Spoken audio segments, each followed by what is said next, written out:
Most people spend years doing exercises that slowly destroy their joints while barely building the physique they actually want. Heavy barbell lifts, endless machine variations, exercises that look hardcore on social media, but then suddenly their shoulders hurt every morning.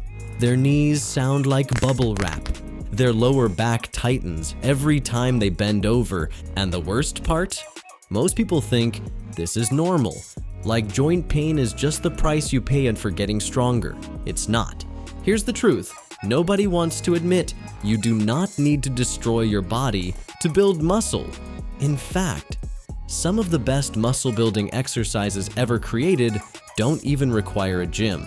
And today, I'll show you 5 body weight exercises that can build an incredible physique while putting far less stress on your joints. No spinal compression from heavy barbells, no ego lifting, no unnecessary wear and tear, just movements that actually work.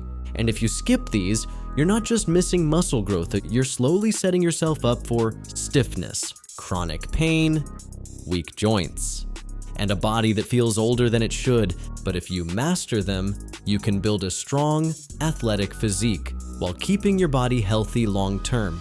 Let's start with the king of upper body exercises. Pull-ups, the ultimate upper bodybuilder.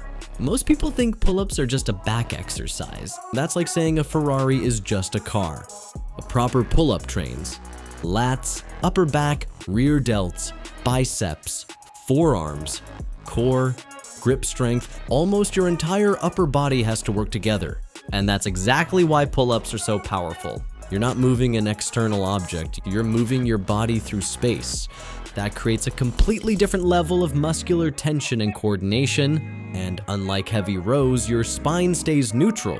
No heavy bar compressing your discs, no awkward bent over position destroying your lower back. Meanwhile, most people are out here doing half-rep lat pull-downs while swinging like they're starting a lawnmower. Then they wonder why their back never grows. Here's another thing.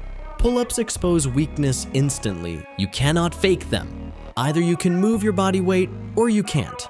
That honesty is what makes them so effective. If you can't do pull-ups yet, start with dead hangs. Just hang from the bar. This builds grip strength, shoulder stability, joint resilience. Once you can hang for 30 to 60 seconds comfortably, move to negative pull-ups. Jump to the top position and lower yourself slowly. Take around 5 seconds to descend. This builds strength incredibly fast. And once you get your first pull-up, everything changes because pull-ups don't just build muscle, they build confidence. Deficit push-ups, better than bench press for most people. Now let's talk about chest training because most people think the bench press is mandatory. It's not. In fact, for many people, heavy bench pressing becomes a shortcut to shoulder pain, especially when mobility is poor, technique is bad, ego is too big. And let's be honest, a lot of people bench press like they're trying to survive an earthquake. That's where deficit push-ups come in. These are regular push-ups performed on handles, parallettes, or dumbbells, so your chest can travel deeper. And this changes everything because muscle growth loves stretch. The deeper stretch at the bottom creates enormous tension on chest, shoulders, triceps, much more than regular push-ups. And unlike bench press, your shoulder blades can move naturally. That's huge! Your shoulders were designed to move, not to be pinned against a bench while you force heavy weight up and down. That's one reason so many lifters eventually develop cranky shoulders. Deficit push-ups solve that problem beautifully. Execution, hands slightly wider than shoulders, body straight, lower slowly, feel the stretch. Pause briefly at the bottom, push back up explosively. And no, faster is not better. Control builds muscle. Most people rush bodyweight exercises because they underestimate them. Then they wonder why they stop progressing. Slow the movement down and suddenly push-ups become brutal again. Once you can do 15 to 20 clean reps, add a weighted vest or backpack. That's when things get serious. High box step-ups, the lower body exercise most people ignore. This exercise gets disrespected constantly. People see step-ups and think, oh, that's rehab stuff. Meanwhile, their knees hurt every time they squat. Funny how that works. High box step-ups are one of the best lower body exercises you can do for quads, glutes, hamstrings, balance, stability. Without crushing your spine, that's the key. Because heavy squats and deadlifts can absolutely build muscle, but they also create enormous spinal compression. And over years, that adds up, especially if recovery, mobility, or technique are lacking. Step-ups let your legs work incredibly hard while your spine stays relatively unloaded. And because they're unilateral, they expose imbalances immediately. One leg is always weaker. One side is always less stable. Step-ups force you to fix that. Use a box around knee height or slightly below. Place one foot fully on top. Drive through the heel and stand up powerfully. Control the descent. That last part matters. Most people collapse downward instead of lowering with control. That's wasted tension, and tension builds muscle. Once body weight becomes easy, add dumbbells. Use a weighted vest, slow the tempo.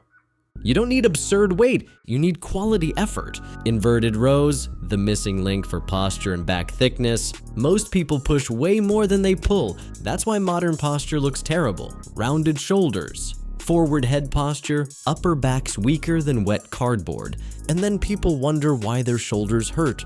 Your body wants balance. Inverted rows help restore it, and they build an incredible amount of upper back muscle in the process.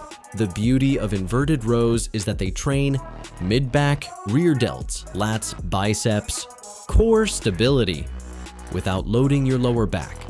Because unlike barbell rows, you're not bent over holding heavy weight against gravity.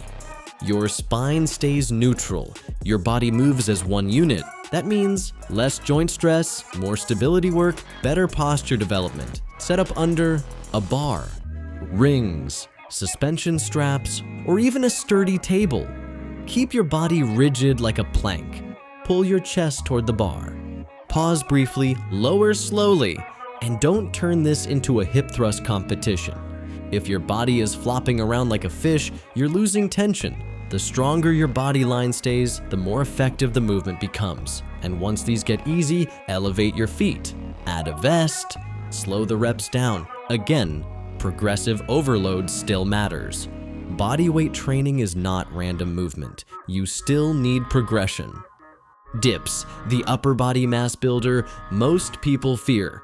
Now for the final exercise, dips. Some people swear by them, some people are terrified of them. And honestly, both sides usually make mistakes. Done horribly, dips can irritate shoulders. Done correctly, they're one of the best upper body builders ever created. They train chest, triceps, front delts, core stability, and they create incredible tension through a massive range of motion. That's why they work so well. The problem is, most people rush into advanced dips with zero preparation. Then they dive too deep immediately and wonder why their shoulders hate them. Now, that's not the exercise being bad, that's impatience. Start with bench dips if needed, then progress to parallel bar dips gradually. Key points: keep shoulders down and stable. Don't shrug upward. Lower under control, don't force extreme depth too early. Over time, your shoulders adapt. Your strength improves and your chest and triceps grow dramatically. Once you can do 12 to 15 clean dips, add weight, and trust me, weighted dips build an insane upper body.